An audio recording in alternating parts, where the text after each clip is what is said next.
দ্বিতীয় পৰ্যায়ৰ নিৰ্বাচনত আজি যি ৰাজ্যৰ 13খন জিলাৰ ভিতৰত যি হোজাই জিলাত দ্বিতীয় পৰ্যায়ৰ নিৰ্বাচনৰ সামগ্ৰিক দৃশ্যসমূহ মোৰ সহযোগীয়ে দেখাব। আচলতে কিন্তু পুৱাৰে পৰাই এনেদৰে কিন্তু যি যোগীজান হায়াৰ ছেকেণ্ডেৰী স্কুল, এই হায়াৰ ছেকেণ্ডেৰী স্কুলত কিন্তু এনেদৰে কিন্তু পুৱাৰে পৰাই কিন্তু যি ভিৰ দেখা পৰিলক্ষিত। আচলতে কিন্তু এক যি গণতন্ত্ৰ উৎসৱত তেওঁলোকৰ যি মৌলিক অধিকাৰ, এই মৌলিক অধিকাৰ সাব্যস্ত কৰাৰ কাৰণে কিন্তু আজি এনেধৰণে কিন্তু পুৱাৰ ভাগৰে পৰাই যি হোজাইত যি যোগীজান হাই ছেকেণ্ডেৰী স্কুলত এনেদৰে কিন্তু ভিৰ কৰা পৰিলক্ষিত হৈছে। যি 8 নং ৰাজবাৰী গাঁও পঞ্চায়তৰ অন্তৰ্গত যি ভোট কেন্দ্ৰ, এই ভোট কেন্দ্ৰত কিন্তু পুৱাৰে পৰাই এনেদৰে ভিৰ কৰা পৰিলক্ষিত হৈছে। আৰু মই ইয়াতে যি স্থানীয় যি ভোটাৰ আছে, ভোটাৰৰ পৰা কিছু মন্তব্য লোৱাৰ চেষ্টা কৰিম। কি ক'ব বাইদেউ? ভোট দিবলৈ আহিছোঁ আৰু আগতে যেনেকৈ দিওঁ এতিয়া দিবলৈ আহিছোঁ তেনেকৈ। 5টা বজাতে আহিছোঁ। এবাৰ আপোনালোকে কি প্ৰাৰ্থীক চাই দিব নে পাৰ্টিক চাই দিব? এইটো আৰু প্ৰাধান্য দিব আপোনালোকে? আমি পাৰ্টি চাই দিম। পাৰ্টি চাই দিব?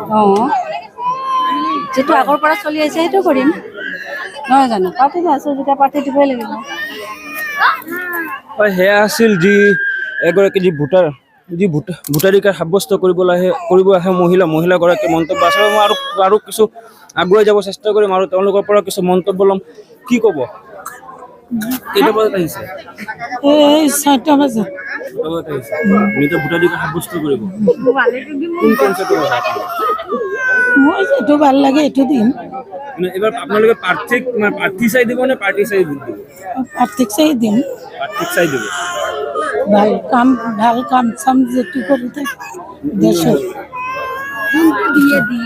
হয়, সেয়া আছিল যি ভোটাধিকাৰ সাব্যস্ত কৰিব অহা যি ৰাইজসকলৰ মন্তব্য। আচলতে তেওঁলোকে কিন্তু যি পুৱা 5 বজা 6 বজাৰ পৰা কিন্তু এনেদৰে কিন্তু হোজাইত যি যোগীজান হায়াৰ ছেকেণ্ডেৰী স্কুলত কিন্তু এনেদৰে কিন্তু ভিৰ কৰা আহি পৰিলক্ষিত হৈছে।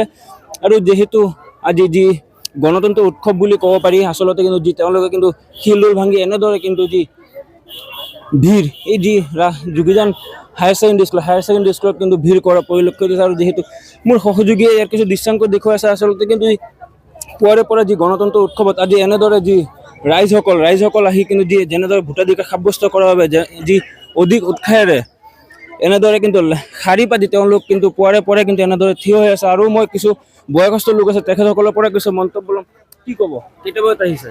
আমি আহিছোঁ আজি 8:30 বজাত। নিজৰ ভোটাধিকাৰ সাব্যস্ত কৰিব? ভোটৰ কাৰণে আহিছোঁ। কি চাই দিব? কাক প্ৰাধান্য দিব? এতিয়া য'ত পাম তাতেই দিম। এতিয়া ক'ত দিম এতিয়া কেনেকৈ? আপোনালোকে কাক প্ৰাধান্য দিব, পাৰ্টি নে পাৰ্টি? এইটো এতিয়া পাৰ্টি কাক বুলি কয়, পাৰ্টি কাক বুলি ক'ম এইটো বুজি নাপাওঁ। কি ক'ব বাইদেউ? হয়, সেয়া আচলতে কিন্তু যিগৰাকী আচলতে ভোটাধিকাৰ সাব্যস্ত কৰিব অহা মহিলাসকলৰ মন্তব্য। আচলতে তেওঁলোকে কিন্তু পুৱাৰে পৰা কিন্তু হোজাইত যোগীজান হায়াৰ ছেকেণ্ডেৰী স্কুলত কিন্তু পুৱাৰে পৰা তেওঁলোকে এনেদৰে কিন্তু শিলদৌল ভাঙি ভিৰ কৰা পৰিলক্ষিত হৈছে। যিহেতু আজি তেওঁলোকৰ যি গণতন্ত্ৰ উৎসৱত তেওঁলোকৰ যি মৌলিক অধিকাৰ, এই মৌলিক অধিকাৰ সাব্যস্ত কৰাৰ বাবে এনেদৰে পুৱাৰে পৰা ভিৰ কৰিছে।